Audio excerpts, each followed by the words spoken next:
26 नवंबर 2008। मुंबई हमेशा की तरह भाग रही थी। लोकल ट्रेनें भरी हुई थी। समुद्र किनारे लोग घूम रहे थे। ताज होटल रोशनी से चमक रहा था। किसी को अंदाजा नहीं था कि कुछ घंटों बाद यही शहर युद्ध का मैदान बनने वाला है। अरब सागर के अंधेरे में एक छोटी नाव धीरे धीरे मुंबई की तरफ बढ़ रही थी। उस नाव में थे 10 आतंकी। उनके पास नक्शे थे, सैटेलाइट फोन थे, AK-47 थी और एक मिशन था, भारत को दुनिया के सामने डराना। आतंकी पाकिस्तान के कराची से निकले थे। रास्ते में उन्होंने एक भारतीय मछली पकड़ने वाली नाव कुबेर को रोका। नाव के कर्मचारियों को बंधक बना लिया गया। फिर धीरे धीरे सभी को मार दिया गया। सिर्फ कप्तान को आखिरी तक जिंदा रखा गया ताकि वो मुंबई तक रास्ता दिखा सके। जब मुंबई करीब आ गई तो कप्तान की भी हत्या कर दी गई। अब मुंबई उनसे सिर्फ कुछ किलोमीटर दूर थी। रात लगभग 8 बजे आतंकी इन्फ्लेटेबल बोट से मुंबई के किनारे उतरे। उन्होंने सामान्य कपड़े पहने हुए थे, कुछ ने बैग टांगे थे। दूर से देखने पर वो आम लड़के लग रहे थे, लेकिन उन बैग्स में मौत भरी हुई थी। मुंबई पहुंचते ही आतंकी अलग अलग टीमों में बंट गए। हर टीम का अलग टारगेट था। CST railway station, Taj hotel, Oberoi hotel, Leopold cafe, Nariman house. उनका उद्देश्य सिर्फ हत्या नहीं था, वो चाहते थे कि पूरी दुनिया लाइव डर देखे। रात 9:20 CST स्टेशन यात्रियों से भरा हुआ था। लोग ट्रेन पकड़ रहे थे। कुछ बच्चे अपने माता पिता का हाथ पकड़कर आगे बढ़ रहे थे।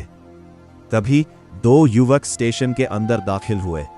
उनके हाथों में AK-47 थी और अगले ही सेकंड फायरिंग शुरू हो गई। गोलियों की आवाज पूरे स्टेशन में गूंज उठी। लोग चीखते हुए भागने लगे। कुछ प्लेटफॉर्म के नीचे छिप गए, कुछ वहीं गिर पड़े। CCTV कैमरे सब रिकॉर्ड कर रहे थे। एक दुबला पतला लड़का, चेहरे पर कोई डर नहीं, लगातार गोली चलाता जा रहा था। वो था अजमल कसाब। कुछ ही मिनटों में स्टेशन खून से भर चुका था। उसी समय लियोपोल्ड कैफे में विदेशी पर्यटक बैठे थे। अचानक आतंकी अंदर घुसे और अंधाधुंध फायरिंग शुरू कर दी। कांच टूटने लगे।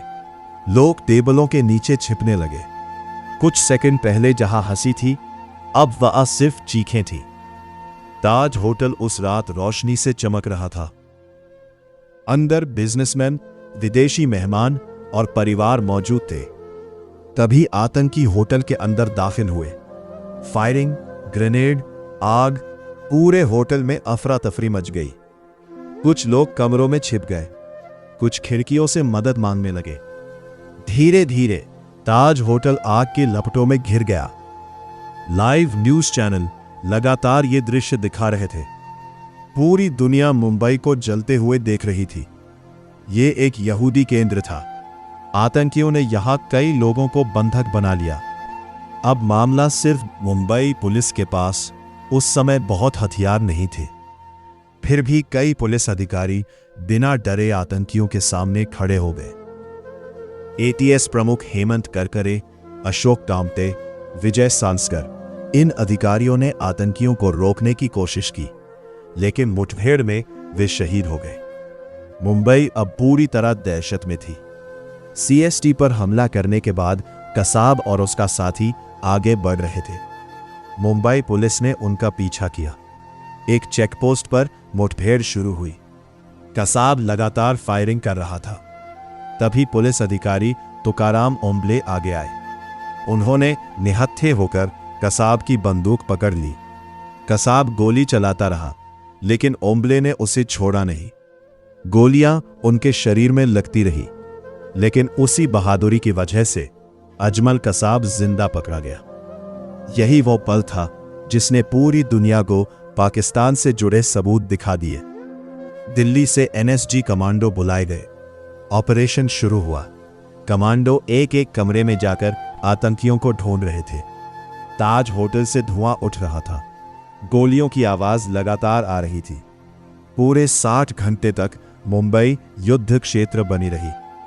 आखिरकार सभी आतंकियों को मार गिराया गया, सिर्फ एक बचा, अजमल कसाब।